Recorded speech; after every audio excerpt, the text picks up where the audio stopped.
আসসালামু আলাইকুম প্রিয় দর্শক। বরাবরের মতো আবারও নতুন একটি পর্ব নিয়ে আপনাদের মাঝে হাজির হয়েছি। আজকে আলোচনা করব যে 2025 সালে এসে সরকার নতুন একটি আইন তৈরি করতে যাচ্ছে।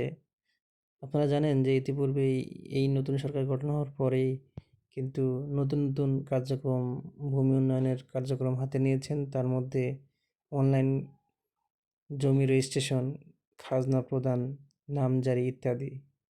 এরই ধারাবাহিকতা বজায় রেখে এই সরকার কিন্তু বিভিন্ন পদ্ধতিতে ভূমি উন্নয়নের বিষয়ে বিভিন্ন প্রজেক্ট কার্যক্রম গ্রহণ করেছেন। এরই ধারাবাহিকতায় নতুন আইন অনুযায়ী টানা ৩ বছর যদি কোনো ব্যক্তি খাজনা প্রদান না করেন বা খাজনা না দিলে জমি বাজেয়াপ্ত হয়ে খাস হয়ে যেতে পারে। এই বিষয়টি লক্ষ্য রাখবেন। এটি সরকার কিভাবে বুঝবেন যে আপনি খাজনা প্রদান করছেন না? সেটি হচ্ছে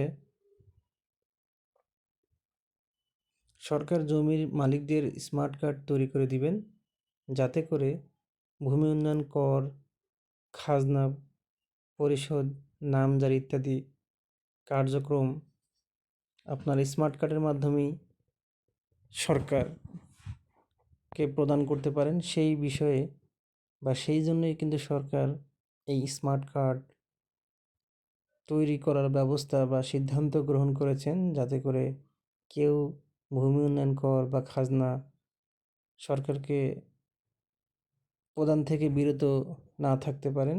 সেই বিষয়টি লক্ষ্য রেখেই কিন্তু সরকার এই কার্যক্রমটি গ্রহণ করেছে। প্রিয় দর্শক,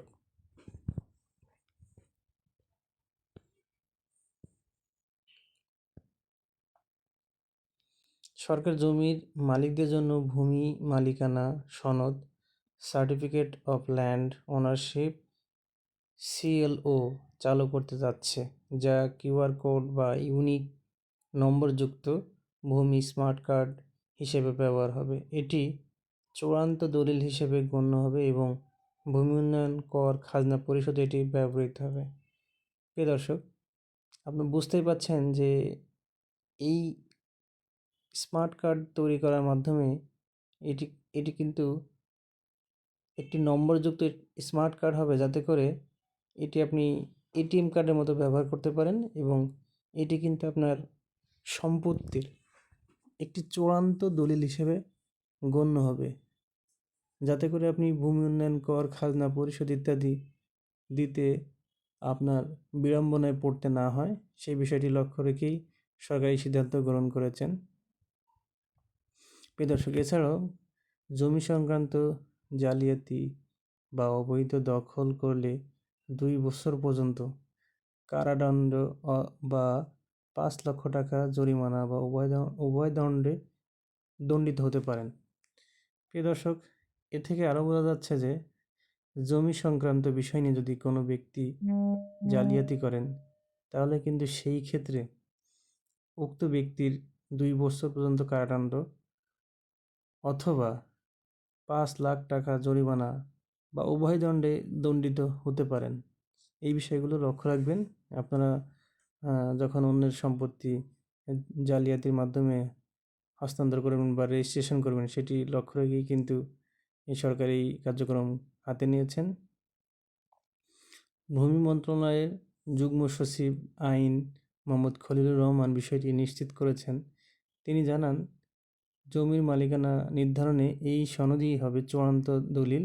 মন্ত্রিসভায় অনুমোদনের পর এটি কার্যকর হবে। প্রিয় দর্শক, এটি আইন সচিব খলিলুর রহমান এটি নিশ্চিত করেছেন একটি দৈনিক পত্রিকার মাধ্যমে।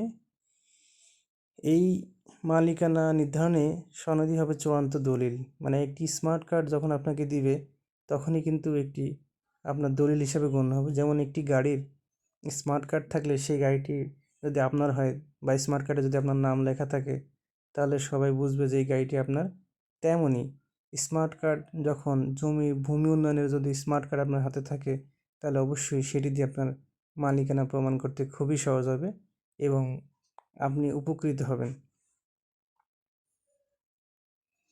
প্রিয় দর্শক, প্রস্তাবিত আইনে আরও বলা হয়েছে, ভূমির মালিকানা পরিবর্তনের সঙ্গে সঙ্গে এই সনদ নিয়মিত হালনাগাদ করতে হবে। জমি হস্তান্তরের পর নামজারি করতে হবে এবং ভূমি উন্নয়ন কর দিতে হবে।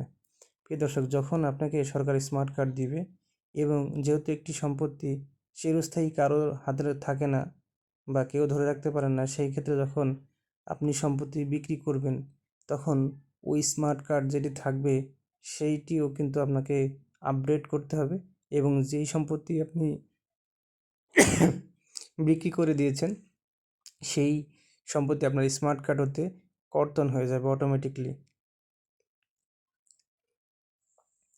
প্রিয় দর্শক, নতুন খসড়া আইনে কৃষি জমি কৃষকরাই কড়াকড়ি আরোপ করেছে। এই 2-3 বছরে ফসলি জমি অধিগ্রহণ করা বা যাবে না, তবে জনস্বার্থের প্রয়োজনে ভূমি মন্ত্রণালয়ের অনুমতি লাগবে। নতুন খসড়া আইনে কৃষকরাই এই সিদ্ধান্তটি আরোপ করেছেন যাতে 2 বছর বা 3 বছর ফসলি জমি অধিগ্রহণ করা যাবে না, তবে জনস্বার্থের প্রয়োজনে ভূমি মন্ত্রণালয়ের অনুমতি লাগবে। এই বিষয়টি লক্ষ্য রাখতে হবে। যখন আপনারা খাজনা প্রদান করবেন না 3 বছর, তখন কিন্তু আপনাদেরকে এটি অবশ্যই সরকারকে জানাতে হবে। প্রিয় দর্শক, প্রধান গুরুত্বপূর্ণ দিকসমূহ ভূমি স্মার্ট কার্ডের যেই গুরুত্বপূর্ণ দিকসমূহ আপনারা খেয়াল রাখবেন তার মধ্যে হচ্ছে ভূমি মালিকদের জন্য স্মার্ট কার্ড, টানা 3 বছর খাজনা না দিলে জমি বাজেয়াপ্ত, অবৈধ দখলে 2 বছর পর্যন্ত কারাদণ্ড বা 5 লক্ষ টাকা জরিমানা, কৃষি জমি অধিগ্রহণ ও কঠোর বিধিনিষেধ, সরকার অনুমতি ছাড়া ভূমি শ্রেণী পরিবর্তন নিষিদ্ধ। আপনি যখন ভূমির খাজনা দিবেন অথবা ভূমি উন্নয়ন কর পরিশোধ করবেন, তখন আমরা অনেকেই চালাকি করি যে জমি যদি ধানি হয় বা বাড়ি হয় তাহলে সেটিকে ধানি হিসেবে ব্যবহার করি, আবার যখন সেটি ভিটি হয় সেটা ধানি জমি হিসেবে ব্যবহার করি, যাতে করে খাজনা কম দিতে হয়। এই বিষয়গুলো লক্ষ্য রাখবো। এই বিষয়গুলো যখন আমরা ফাঁকি দেওয়ার চিন্তা ভাবনা করবো, তখন কিন্তু এই স্মার্ট কার্ডের মাধ্যমে সরকার অবশ্যই আপনার এই ফাঁকি দেওয়ার বিষয়টি ধরে ফেলবেন। তাই এটির সাবধানতা অবলম্বন করবেন। প্রিয় দর্শক, নতুন এই আইন ভূমি সংস্করণ ও ভূমি সংরক্ষণ ও ডিজিটাল ব্যবস্থাপনায় যুগান্তরী পরিবর্তন আনবে আশা করি। প্রিয় দর্শক, সরকারের এই উদ্যোগকে আপনারা স্বাগত জানাবেন, যাতে সরকার নতুন নতুন সিদ্ধান্তে উপনীত হতে পারেন এবং